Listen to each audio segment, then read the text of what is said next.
Alcohol consumption is quietly fueling a devastating health crisis, yet public awareness of its dangers remains dangerously low. Last year, Scotland recorded its highest number of alcohol-specific deaths in 15 years, with 1,277 people dying from alcohol-related conditions. But this is only the visible part of the problem. The real toll is much higher when considering the countless deaths from cardiovascular disease, cancer, and other illnesses where alcohol plays a significant role. Public Health Scotland estimates that beyond direct alcohol-specific deaths, an additional 1,635 deaths each year are linked to alcohol. These figures are not just numbers. They represent lives cut short, families shattered, and a health system under strain. The link between alcohol and cancer is well established, yet remains widely ignored.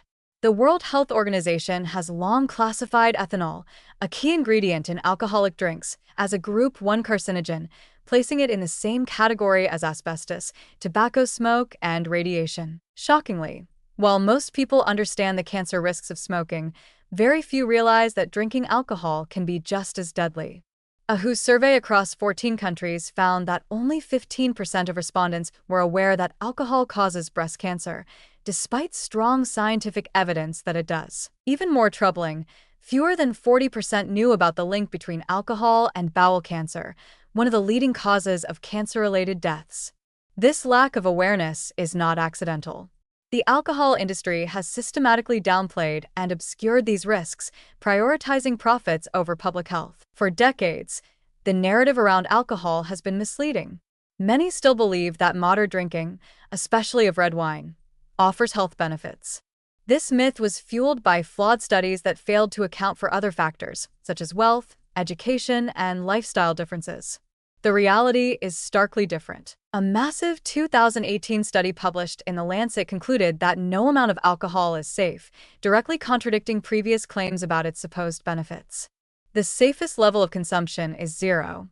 Yet, despite overwhelming evidence, governments have been slow to act, and the alcohol industry continues to push its products without proper warnings. Current regulations on alcohol consumption are insufficient. The UK advises a limit of 14 units per week, but these guidelines do not fully convey the dangers. Scotland has taken some steps, such as introducing minimum unit pricing, MUP, which has slightly reduced alcohol-related deaths and hospital admissions. However, these measures have not gone far enough. The WHO argues that mandatory health warning labels, explicitly stating the cancer risk, are necessary to protect public health. At present, only 3 out of 27 EU countries have implemented such labels, and Ireland is set to become the first country in the world to mandate clear cancer warnings on alcohol packaging. Scotland and other nations must follow suit if they are serious about addressing this crisis. Opposition from the alcohol industry is inevitable. The introduction of MUP in Scotland faced fierce legal challenges from the Scotch Whisky Association, delaying its implementation for years.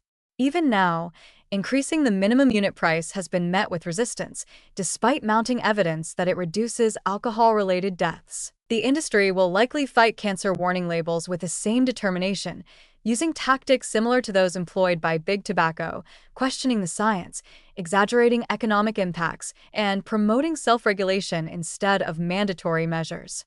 But the stakes are too high to let corporate interests dictate public health policy. The pandemic has worsened the situation, polarizing drinking habits and increasing alcohol-related harm.